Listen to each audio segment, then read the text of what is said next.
Hey, how y'all doing? We back.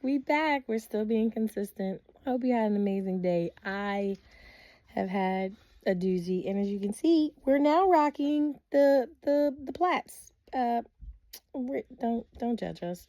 We're just going through this process. This process, and it's just as ugly as the process has been as we've been walking with the Lord. He took our ugly process and cleaned us up, and today we're better than what we were, and we're just trusting the process, okay? So hopefully, it's not too much of a distraction for you. I did go out in public with this. I actually put a headband on, but I did go out in public because you know what? God is doing something. He's killing the idolatry of wanting to look what people want me to look like. He's dealing with my heart's posture. He's doing all sorts of things. So, bear with me as I allow him to use me to the fullest capacity. But I wanted to get on here and chat with you really quick. Today, I wanted to talk about the importance of having fathers in our lives. Like, do you know having a male, well, let me pull it back.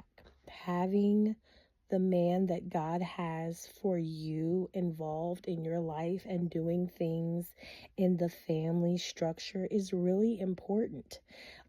There are things that my husband can help do and say in the family that I cannot do and say. And I know the world wants to tell you, you don't need, you're a strong woman and you got this and hustle hard. Don't stop listening to them lies. Okay?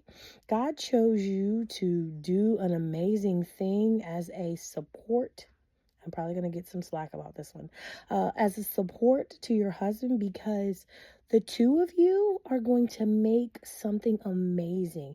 Now, I'm going to be clear with you. I listen to the people in my circle are man's men. They're men's men. They have a little bit of chauvinistic about them. They have a lot of rough edges. They spew out a lot of stuff. But the Lord lets me listen.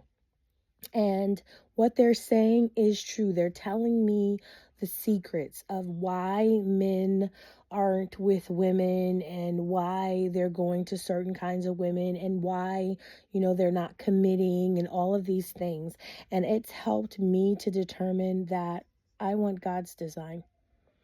And in order for me to get God's design, I got to love my husband where he's at. And he be frustrating me sometimes, but he is an amazing man. And when he frustrates me, I go, Lord, show me how to love him the way you love him. Now, I'm talking about my husband because I prayed for him. My husband is an answered prayer, okay? And I hope that when you're ready for a husband, you have prayed a prayer and the Lord has cleaned that man up for you, and the two of you are going to go on your journey. If you have not gotten to that place, feel free to comment me and we can chat, okay? We can chat because I fully believe marriage is for everybody. I fully believe God has a mate for everybody, a husband and a wife for everybody, so that we can start to put things back in order the way God ordained it. So I want to give some credit to the fathers. I love my husband. I love my father. I grew up in a family where my parents will be celebrating 50 years next year. So it can be done. Give me a second. Thank you. It can be done. And all we got to do is our part. I don't try anymore. I'm going to be honest. I don't try anymore to control my husband. I try to understand him. I try to understand for comprehension. Mo, that was for you. I try to listen for comprehension. Don't put that in your mouth. I try to do things to help the situation and not hinder it. And that is the important part. And there are seasons where I'm giving a whole lot, or I feel like I'm giving a whole lot, and he not. And there's probably seasons where he feel like he giving a whole lot and I'm not. But I pray that you are able to experience God's perfect design for marriage and covenant with your perfect husband or your perfect wife. And if not, let's talk, because let's get on the bandwagon. Let's talk about why you ain't getting it. There's probably some stuff, okay? Love you. I know today might not have been what you wanted to hear, but it was what he told me to say. So there's that. I love you. Have a great day. Bye-bye. Bye-bye. Bye-bye.